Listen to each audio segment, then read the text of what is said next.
Okay, great. Right, I'll just keep them like this, I think. I'm going to try and go on to Mentimeter at some point, but I don't know how well I'm going to be able to do that, but I'll do my best. Okay, so thank you very much to Phil and his team at the TAFSIG for inviting me. And so I was asked to, I guess this came from doing another session on our TNE SIG about EDI and materials development. And then I think we talked a little bit about assessment during that. And so this has come from there. So I guess these are the things that we want to try and explore today. Um, the whole idea of EDI principles within assessment. And I've looked a little bit at some institutional guidance on this, trying to factor that in. And then perhaps exploring a little bit about what potential there is, but also the barriers and issues. And you'll have a lot to say about this, I'm sure, as practitioners in the field. So I think I am just really here to facilitate these ideas. Hopefully, I say some things that resonate with you and that you find useful during this session. So I think I'm going to talk for about 25 minutes is the idea. And then after that, we're going to have some time for discussion and for Q&As, hopefully. Hopefully that's the way it'll work. Okay. So first of all, Phil has introduced me a little bit. So I work at the University of Glasgow and within a joint educational program at the University of Electronic Science and Technology of China. So we are called Glasgow College UESTC. And we're involved in transnational education, where mostly, in general, all our delivery is in China. So it's more a kind of 4+0 degree in China, bearing in mind, of course, for people based in other parts of the UK, that all Scottish degrees are 4-year degrees. So that's why 4+0, perhaps, rather than foundation and then 3+0. We deliver undergraduate electrical and electronic engineering degrees at Glasgow College UESTC. We've got 2 campuses now, one in Hainan and one in Chengdu. Hainan is our newer campus. Chengdu has been going for more than 10 years now. We are in an EMI working environment. And there's about 40 EAP teachers and growing working with us. They are all employed by our Chinese partner, not by the University of Glasgow. And that's the case in certain transnational education environments. In some cases, it's the UK university that employs the EAP teachers, or it's a mix, or it's the Chinese or the transnational partners who employs the teachers. I have to say, my colleague Neil is in the audience. I just noticed, and he's one of the participants. So there are a couple of us that work on the Glasgow side in the EAP realm. And we deliver 4 semesters of English language provision. So that's a little bit about the context. And just about me, I think Phil already said my title is English Language Quality Lead for Glasgow College UESTC.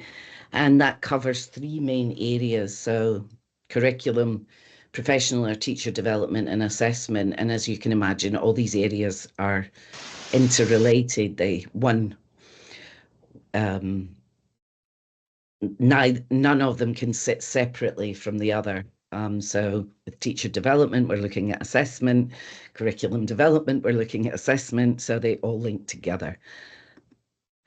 Okay, so equality, diversity, and inclusion. So what's the point in this? I think most people will know this image related to the protected characteristics and the 2010 Equality Act from the UK, which kind of explores different avenues that really are different areas or different characteristics that may have to be um, looked after if we are going to avoid discrimination in the work that we do. So why? Because it's important, yeah, and we want to show visibility and representations of all people in society. Um, and I always like to say that everything that we do is part of this narrative. So we are helping shape the narrative through the messages, the materials, the work that we do.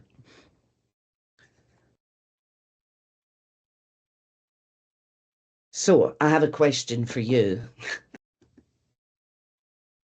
which is this. What does it mean to you, an EDI approach to assessment? You can just throw in words or phrases, or what does it look to you? How would you describe it?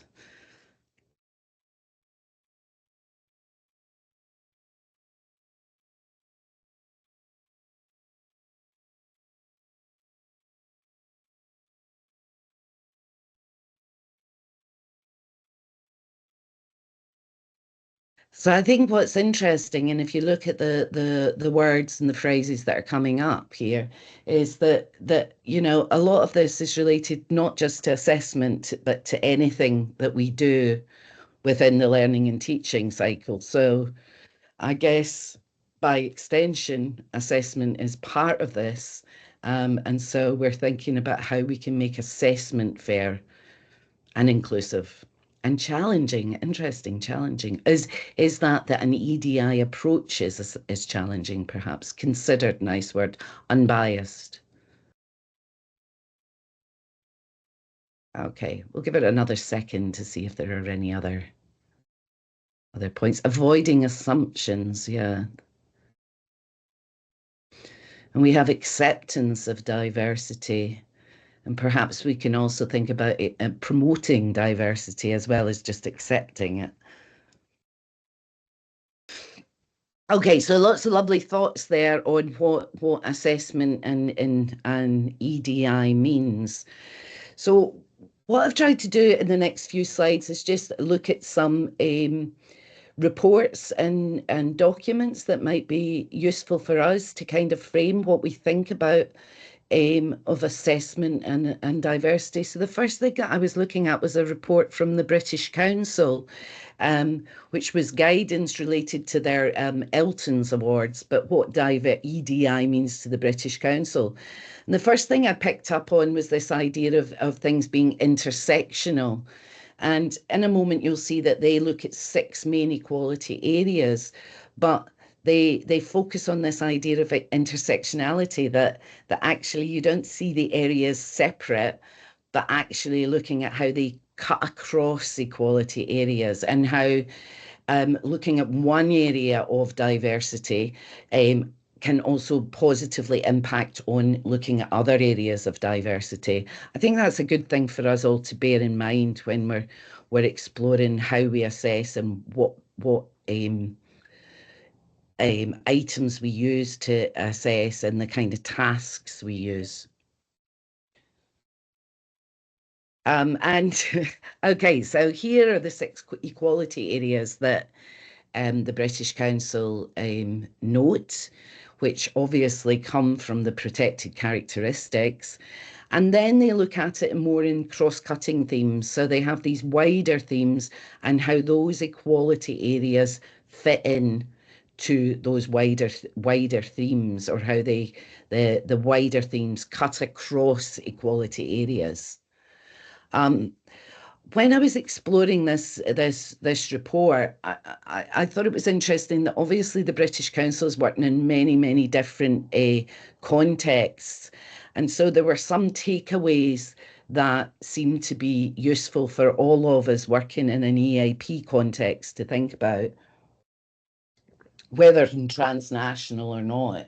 Um, the first being thinking about the needs and interests of the target audience, and they focus a lot on the age of the audience here. But as well as talking about things like avoiding stereotypes and avoiding unconscious bias and using gender neutral language and how we represent people, they also bring in these points about what's appropriate in different contexts and how we have to be sensitive to different contexts and how there are legal frameworks in different countries that again we have to take cognizance of. I think this is very important for us working in transnational, the people who are working in transnational areas, but generally anybody that's working in an international domain, as all of us in higher education are.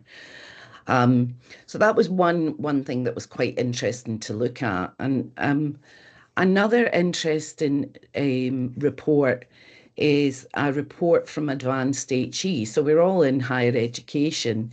And I was looking at this program standard. You've got the PDF link here that looks at program level how we embed equality, diversity and inclusion.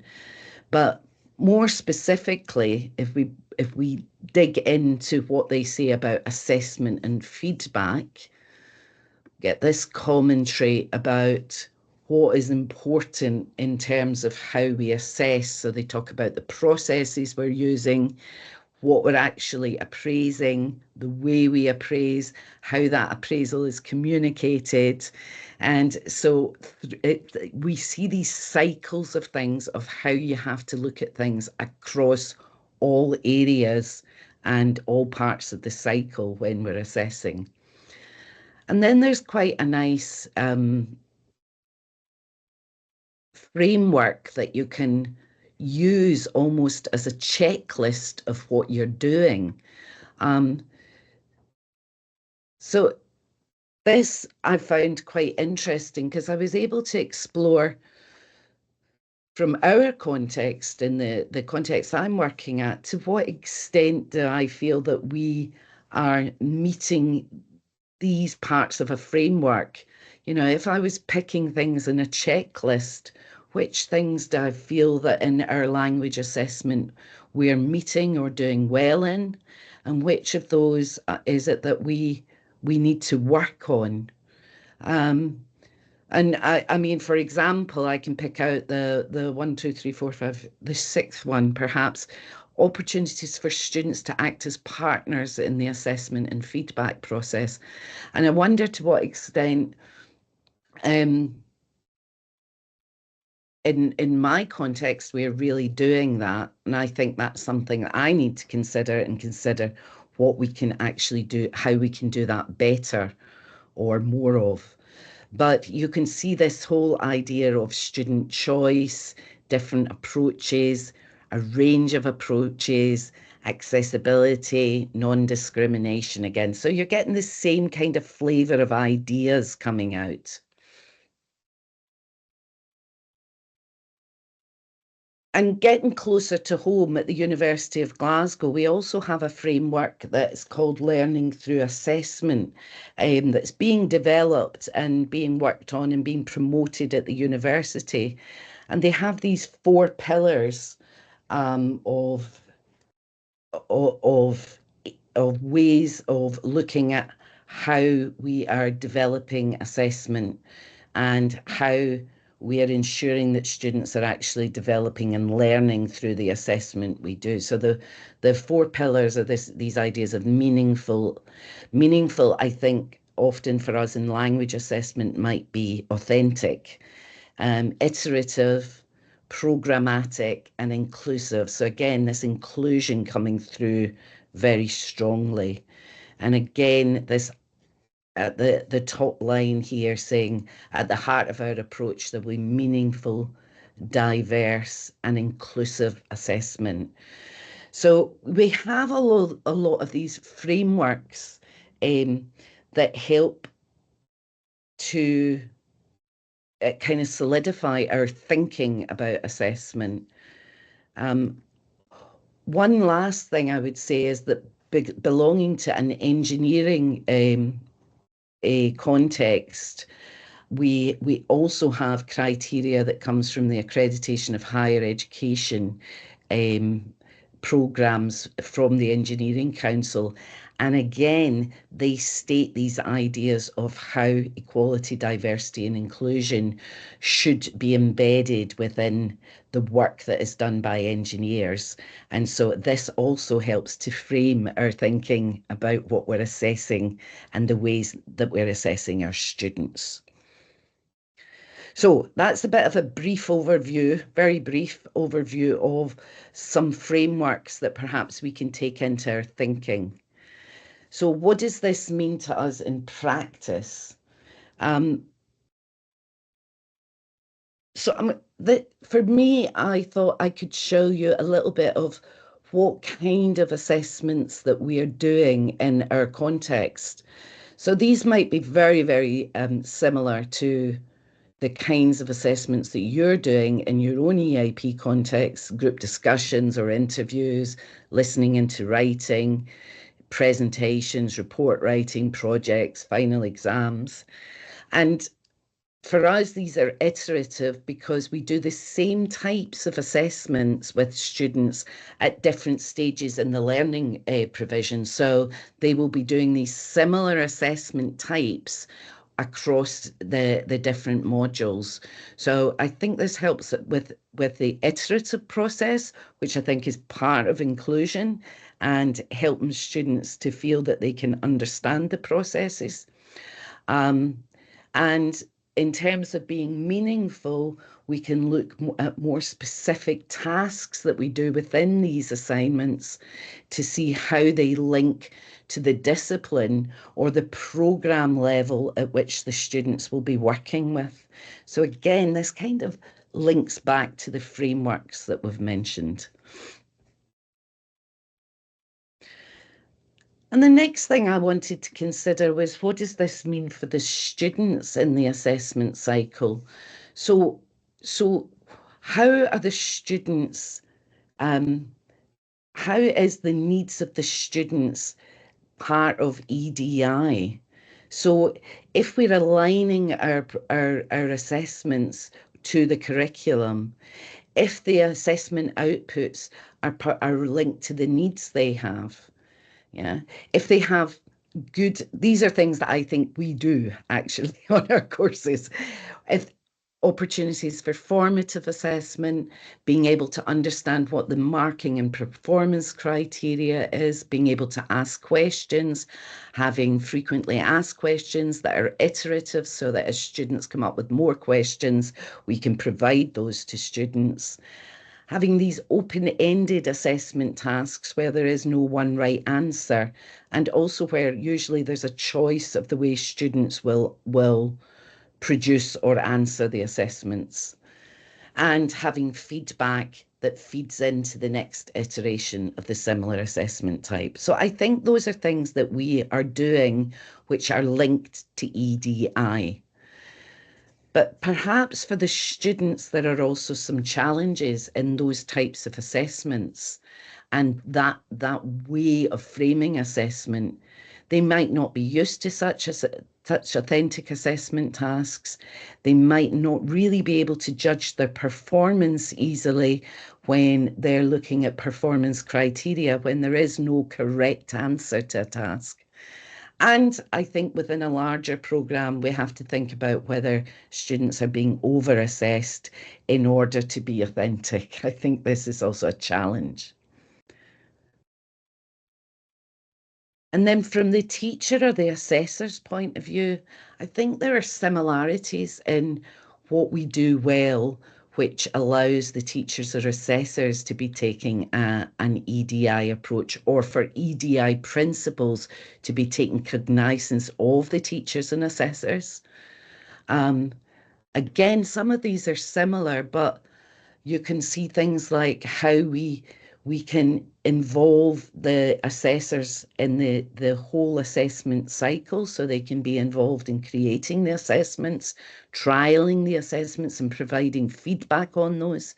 The standard setting and standardization sessions allow for discussion of how the assessments work and whether they are fair. And because our teachers are on the ground, they probably know the students better than people who are producing or perhaps creating assessments from a distance, and they can provide a lot of feedback and um, allow development in that way. And they're also learning themselves, the teachers, as they're working with different types of assessments and as they're creating their own feedback for students. But again, there are challenges for the teachers, which may be that these assessments and the way we're assessing could be quite complex and could be different from what they're expected to do or what they've done in previous contexts. They may find it difficult to link to the standard that's been expected when you're working with open-ended responses. And marking and giving feedback is very time consuming, as we know. And there may be constraints related to what the two different institutions, this is TNE related, the expectations of two different institutions. For example, the grading that might be expected in one institution in China, for example, may be different than the way we would grade in the UK.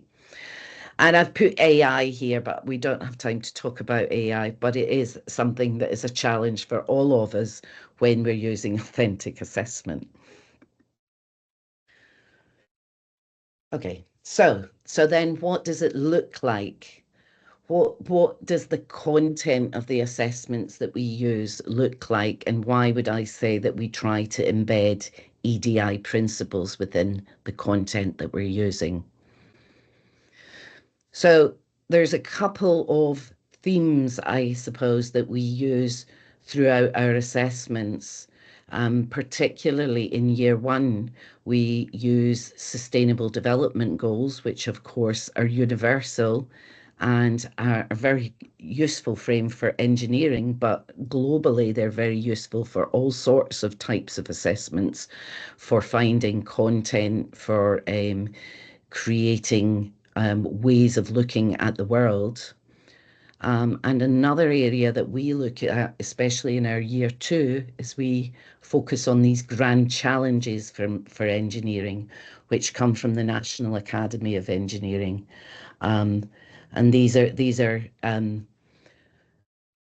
different focuses that have been identified by experts or leading people globally, cutting across these different themes of sustainability, health, security, and joy of living. Isn't that a nice thing? That's a very positive way of looking at assessment, joy of living. Um, so by using these themes, it allows us to explore a lot of different content that I think aligns very well with EDI principles. And I'll show you a few things that might be examples of things that we've done in the past or are continuing to do. So in year one, for example, students do presentations where they talk about a device, an interesting device that they've researched and how it links to EDI, to the SDGs, and how it's useful, what its potential is for the future. In year two, here are some examples of research reports, tasks that we've used.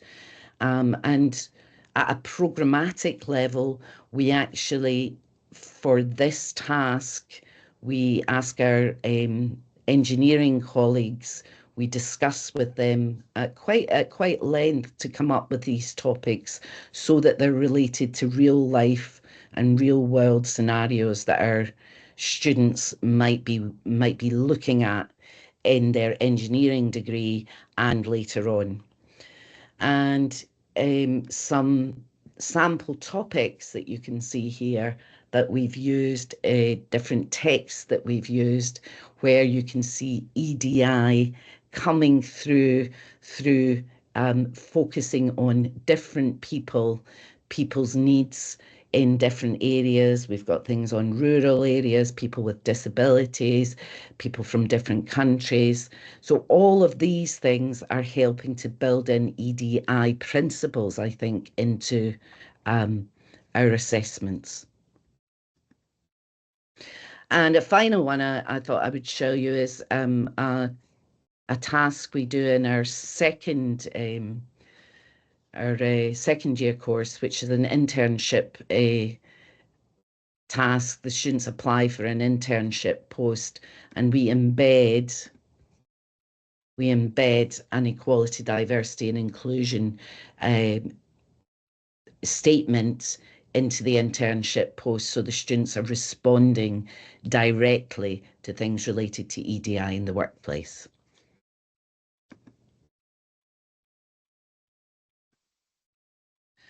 Okay, so now I have a question for you. Again, we're going to go back to Mentimeter. I think I've done it successfully. Here's the question for you.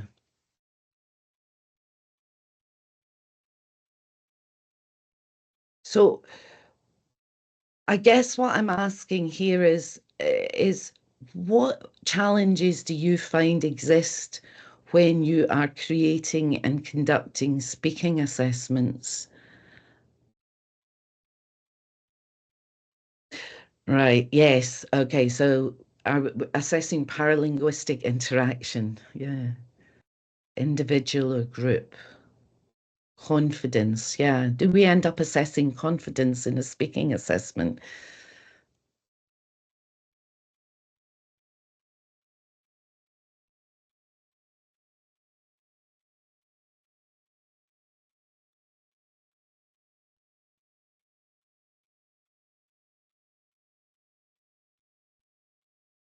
Knowing diagnosed speaking issues ahead of time, yeah.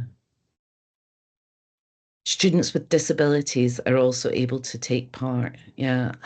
I mean, one of the reasons I ask this question is because in our TNE context, for example, we don't usually have information um, on the needs of the students in terms of any diversity or disability issues. And these things make it difficult for us to provide um, extra support in a way. So I do think that speaking assessments are rife with problems for EDI. And you're throwing up so many things here that I wonder how people, I'd be really interested to know how you're grappling with these yourself in speaking assessments. Anxiety, what's part of the speaking construct, these cultural norms that exist, the expectations, the bias that can exist within the assessor themselves.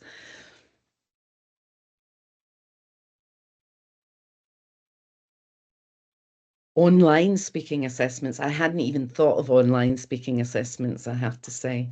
Yes, so lots and lots of things that what are we assessing exactly? Exactly. That's what I seem to be thinking about a lot. What are we assessing and how do we do it appropriately? Okay. So I'm near the end of this presentation because I want a chance for you guys to be able to talk about the things. But I would say in TNE, I think I wanted to mention speaking because I think this is a really big area that we should all be exploring in terms of how we're dealing with EDI and assessments. But these are some TNE specific contexts. They're not TNE, they're specific context challenges, and these might be also part of TNE challenges, I would say, transnational challenges. You're working with different traditions and ideologies and ways of thinking, and that might be related to the people you're working with who are the assessors, as well as the creators of the assessments. There will be things that are off limits, and that takes us back to those cultural sensitivities that the British Council were kind of mentioning, and that includes contexts that are quite restrictive. I think there's issues around time and space because we are working um, across the world in different time frames, but also the expectations of the way the teachers work may be very different. For example, the number of teaching hours, the number of students they're working for, how assessment work is paid for and marked. We're working across two different systems, which means there may be different regulations that we have to take account of. And for me, this lack of reporting of disability makes it very difficult for us to really make reasonable adjustments for students because we don't actually know what the needs are of the students. And that's related again to different systems. So that might be the case for in many contexts. So my last is just some things perhaps to consider is that I think that at all stages teachers need to be included. There needs to be development. We need to build this understanding of what is EDI in terms of universal principles. I think we need to become very aware of sensitivities, and we need to be curious enough to explore that.